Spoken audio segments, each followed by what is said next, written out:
Hello, welcome to Lost in Movies. I am Alec Kerr, no longer the film critic for the Conway Daily Sun. I said that for years. I'm now the host of the morning show on Magic 104.5, and I haven't done this in a while because we kind of lost movies in the Valley when the Mount Washington Valley Mall Theater closed.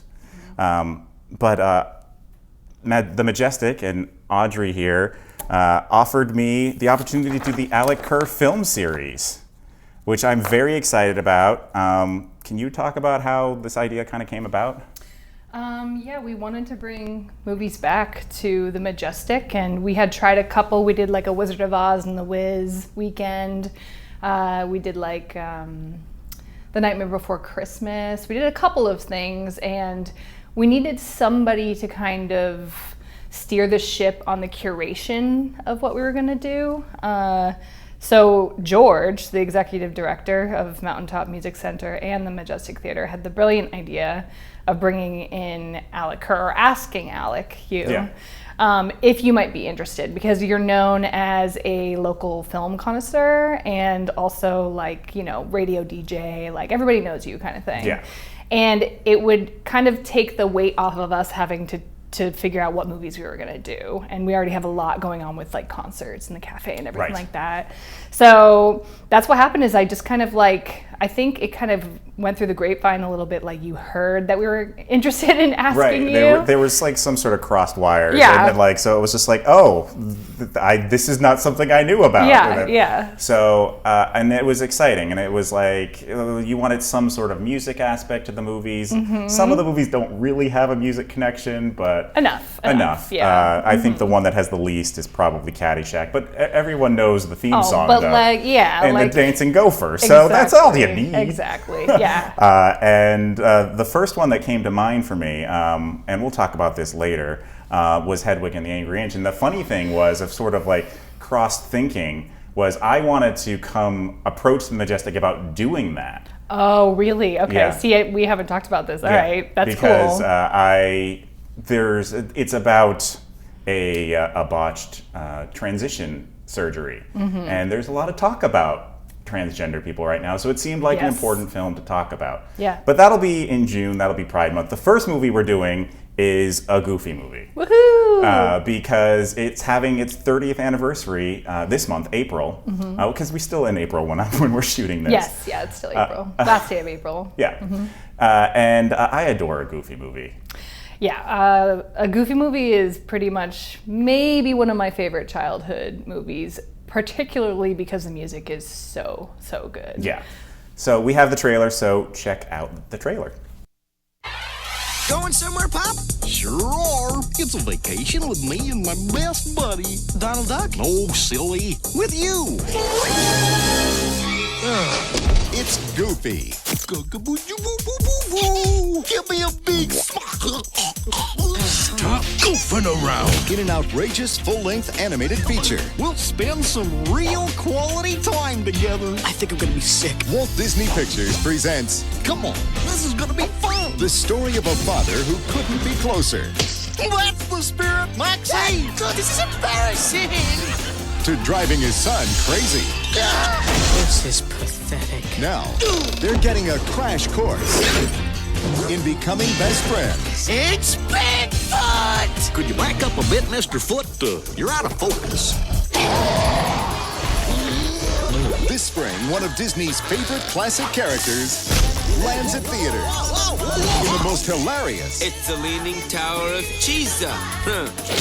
and hippest animated musical comedy ever. A little smoke-age. A Goofy movie. Morning, son. Dad! It's hard to be cool when your dad is goofy. You look just like I did at your age. Please don't say that, Dad. All right, so that trailer has like the great line, "It's hard to be cool when your dad's goofy." Oh, It's just such the perfect movie tagline, and that's such a 90s trailer because you have the voiceover guy in it and everything. And the funny thing about that movie is right now everyone knows it. It's a beloved movie. It's kind of a cult classic. It didn't do well when it was released. That's so surprising. Well, because it was kind of coming out along like Lion King and It the was. big like blockbuster Disney ones. Yeah, You know? and there's this great a great documentary if you want to have like follow-up viewing after you see a Goofy movie for the screening called Not Just a Goof. It's on Disney Plus, and they kind of get all into the making of it. And this movie was kind of seen as the B-team movie. You had the A-team movies, which were Lion King and Aladdin and all of those. This was a movie, it was actually animated in France, Disney France, and in some cases they threw them into basements to animate it. Like it was like kind of the black sheep, but the head of Disney Animation, Jeffrey Katzenberg, kind of was a champion of it. Because it was actually his idea to have it be a road trip movie about a father and son, because he went on a trip with his daughter and it didn't go well. So he's like, you know what? Have that be your movie. Yep. No, that's a good premise. That's Yeah. a really good premise. Yeah. And there was a lot of backlash, amazingly enough.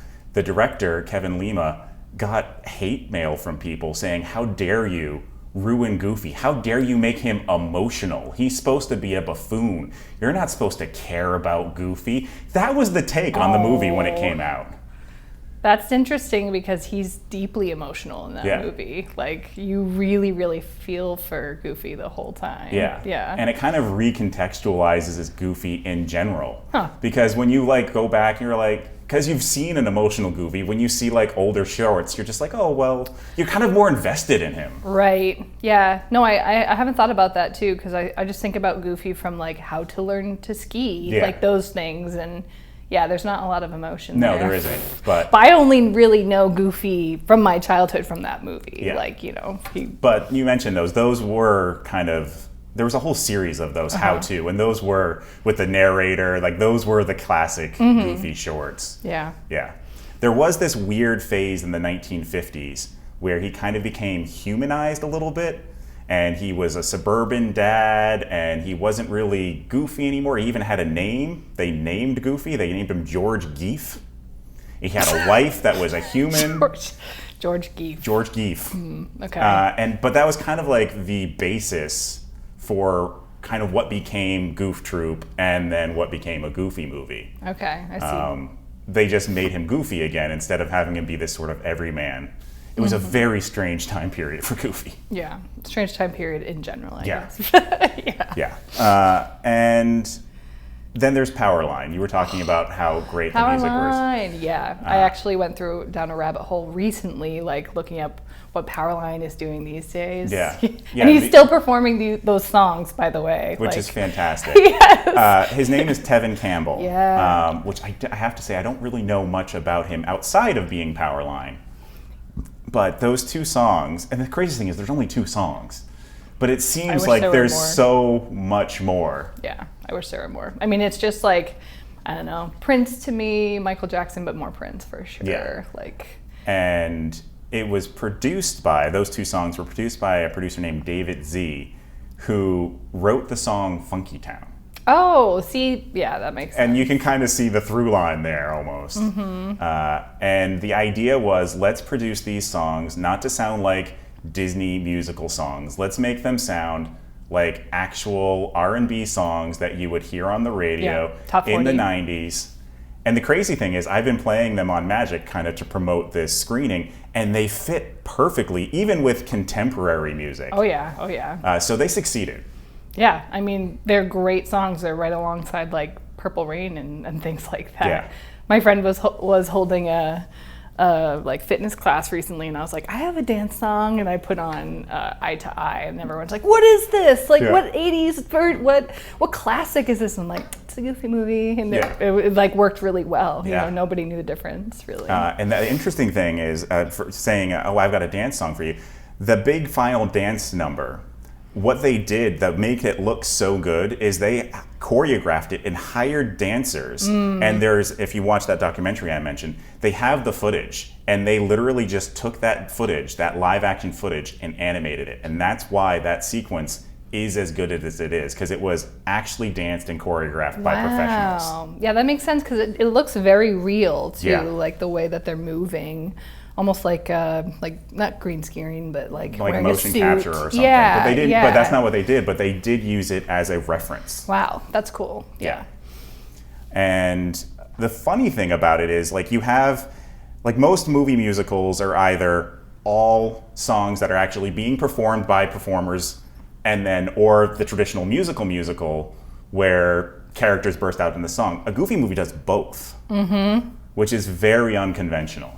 Yeah, yeah. And I even like I love the power line music the most, probably. Yeah. But the rest of the music is pretty incredible. Yeah. The song actually. After Today. More Disney. After Today. Is so good. After Today. Oh, man, yeah. Because it is kind of the classic musical song where everybody is part of it. It becomes this whole big ensemble. It starts with just Max, Goofy's son, but then like the entire school becomes involved in this musical number. And it's so fun. Yeah, it is really somebody fun. a few years ago did a live action recreation of it. Oh, really? And it's really well done. Yeah, that's really cool. I love the road trip, like the beginning road trip song too, when they're driving on the road. Which has like fun cameos by Mickey and yes, everything. And it was kind of the first time Disney was like kind of really meta. Like, oh look, like Mickey is there, and they reference Donald. And yeah. Yeah, it seems like in terms of Disney movies, they kind of went over the line a few times. Not over the line, but like they took risks. Like there's things about the Goofy movie that are way more realistic than kind of like the princess stuff that was coming out then. And that was the idea. Like the director, Kevin Lima, talked about how his take on it was, I want to do basically an animated John Hughes movie. Yeah. Yep, And- that's really what it is. Yeah, and to really get into the emotions and not just have it balanced. Like, yes, there's really big, silly stuff, but have like real emotions. Yeah. And I don't think a lot of Disney movies were doing things with contemporary themes and contemporary emotions. Not like that. That was Not kind like of that. ahead of its time. Like, Yeah. you know, Up came later and those things. Yeah. But yeah, maybe they felt like they had some more freedom because it wasn't a huge, big blockbuster. Yeah. They didn't have to deliver like this epic grand proportion. Like, Yeah, kind and it of- was originally supposed to be a Goof Troop movie, but then they aged up Max and they decided to make it what it was. And this was actually their second attempt at doing a movie like that, of taking one of those syndicated Disney afternoon series and making a big movie of it. They did a DuckTales movie, and Love DuckTales. Yeah. Also. and they did the DuckTales movie, and it was okay. Like, it was basically just felt like a bigger budget, longer episode of the series, which is fine. But with a Goofy movie, they really wanted to elevate it. They wanted it to make it feel like an actual movie, not just an expanded episode. Oh, it was an actual movie. Yeah. It was a grand adventure. Yeah. With such low lows and high highs, and like, you know, the ending reaching the climax that it does with Powerline, not to give anything away. Yeah. But like, it is such a good resolution. I don't know. I was pretty impressed with it, like when I was a kid, and still, like I watched it recently. And it was like, it totally holds up, even more so in a way. Like, with so many movies coming out that are so, like, you know, half done and just not really thought through, like, it really does seem like even the first scene when it opens up with the dream, like, I don't know, very, very artsy, very intentional, you know. And it was made with a fraction of the budget that these other Disney movies were being made with, which is kind of impressive. Yeah, and the music, really, the music is incredible, and the conversation, like about family dynamics and like bullying, like his friend and PJ and stuff. Pete and PJ, like yeah. that stuff's a little The ahead whole of the conversation curve. of, you know, you need to keep them under your thumb. And it's like, no, I rather like have him love me. And he's like, well, my son respects me. Right. It's like, well, I'd rather have it be the other way. Yeah, totally. No, I used to like come to tears a little bit when I was a kid with Goofy's parts, especially like super dark. Yeah. Yeah, and they made it very, very dramatic in the movie too. Yeah. Like, I can't even talk about Hi Dad Soup. I'd start crying. oh, Hi Dad Soup, right? I know, like I get a little teary thinking about it. And then even that, like I'm thinking about the soundtrack music is amazing too. Yeah. Like all the songs are really good, but the score itself, like, really, really adds something to it. Yeah. You know. Yeah. But let's pivot to the second movie in this series. Yeah. Every month has a theme, and I didn't have a theme for this one, but maybe this is just like the G month Yeah, yeah. Because the next movie is The Goonies, which is going to be on a Goofy movie. I don't think I said it. Is going to be May 9th. So Friday, May 9th, 7 o'clock. And then Goonies is going to be May 30th. And so let's check out the trailer for Goonies. Wait a minute! Steven Spielberg presents The Goonies, a Richard Donner film. Hey, Mike found the map! Whoa, do you guys realize what we could do? I don't want to go on any more of your crazy Goonie adventures. Meet Mikey, I gotta go to the bathroom. Brand, Andy, Shame. Come on, Brad. Slip her the tongue. That's disgusting. No, I can't even look. Mouth, I gotcha. Now get out from behind her. You're ruining the painting. You're ruining my joke. Stephanie, Data, Goonie Bango! Oh, guys, isn't that neat? and Chunk. Locked.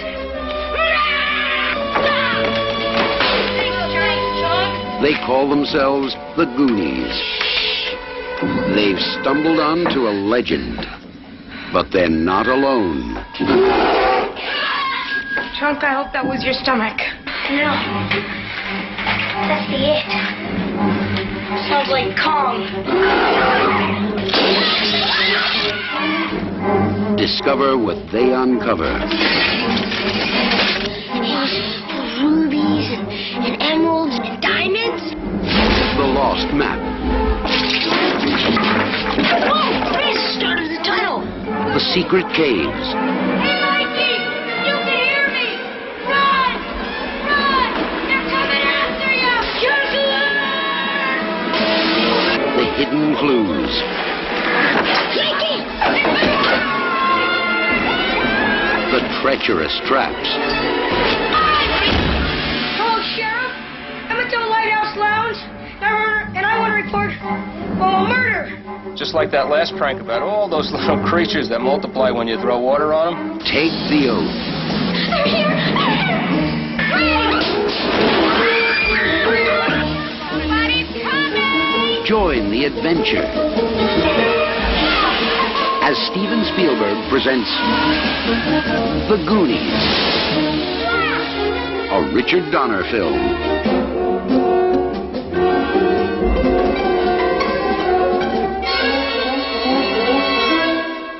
So, I talked about the last trailer being incredibly 90s. This is an incredibly 80s trailer. Same voice, like voiceover guy, but the 80s voiceover guy was very different than the 90s voiceover guy. But side tangent I wanted to talk about, trailers in the 80s and 90s, what they would often do, because when trailers are cut, a lot of times they don't have the final score. And so they would put in a temp score from another movie a lot of times. And it was also a way of kind of cueing people into what kind of movie it was. Like, oh, you hear a score from a movie that you love, this movie's gonna be like that. You might not even recognize it, but like subconsciously, it connects it. And that trailer had the music from The Neverending Story in it. Not the theme song, but just the score. So they just borrowed it for They the borrowed trailer? it. Yeah. Okay. A lot of movies would do that. And it was kind of a way, it's like a little bit of a cheat to get people to know what the movie's going to be like. But like same vibe, kind of. Same vibe, yeah. Has to be the same studio then, right? I think so. Yeah. But here was the connection. Neverending Story, which another great 80s movie, it was directed by Wolfgang Petersen, and it was a German production. And he knew that his German sensibilities weren't going to play well in America. So he reached out to Steven Spielberg and said, hey, can you do the American cut on it? And Steven Spielberg was the producer on The Goonies, and so that's the connection there. Oh, wow. Okay.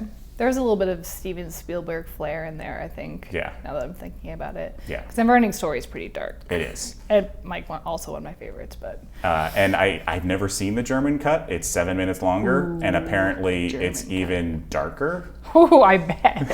So I don't know if it could get much darker than the Nothing. the nothing, and Artax thinking into the Artax. Yeah. Talk about tearjerker. But Goonies, I feel like it's gone up in regard since it came out, because that's on its 40th anniversary.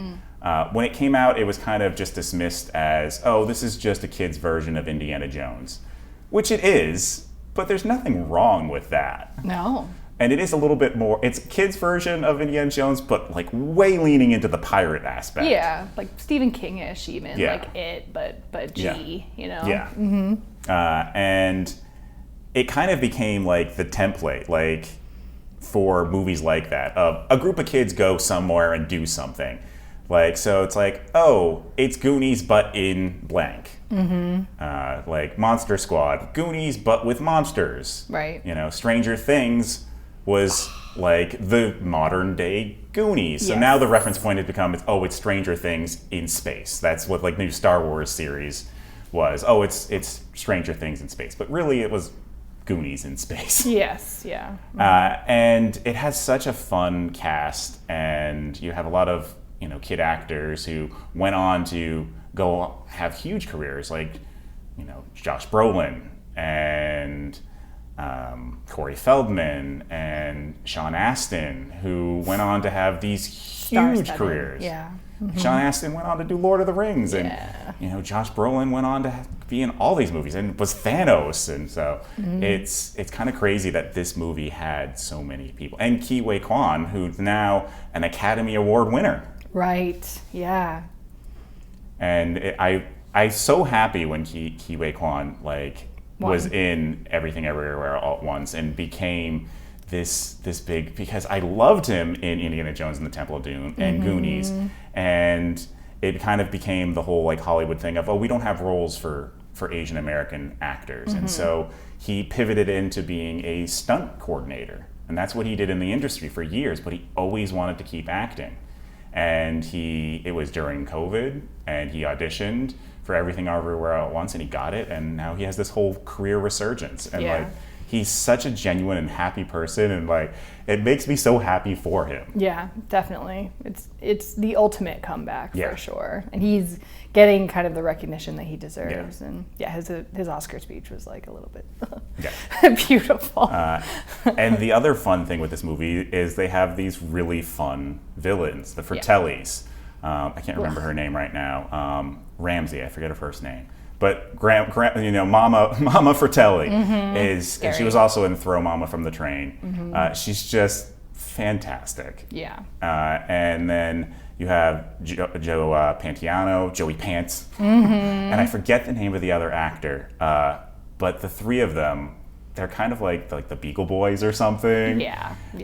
And They're gritty. yeah, and then you have Sloth. Sloth. With Hey You Guys. Hey, you got yeah. And yeah. kind What a of sweetheart. Yeah, and kind of flipping the script there. Of you think he's the monster, but he's not. It's his family that are really the monster, and yeah. Yeah. Yeah, that's a beautiful part of that movie. Yeah, it is. I always I think I told you I haven't seen the Goonies as much, but the villains used to really scare me as a kid, Yeah. like too much, where Yeah. I'd be like, no, I don't want to watch this kind of thing, which is Yeah. probably why it wasn't like one of my favorites when I was a kid. Right, but then you go back and watch it as a kid, and they're just, as an adult, and they're just so cartoonish and Yeah. over the top, and it's Right. you That's don't why take them seriously. I definitely can't wait to go see them in the theater, because it'll be kind of like watching the movie for the first time Yeah. all the way through. So, and I bet it'll be amazing. Yeah, You know. and it was directed by Richard Donner, who did the first two Superman movies, Okay. and is best known for the Lethal Weapon movies. Also good. And a bunch of other stuff.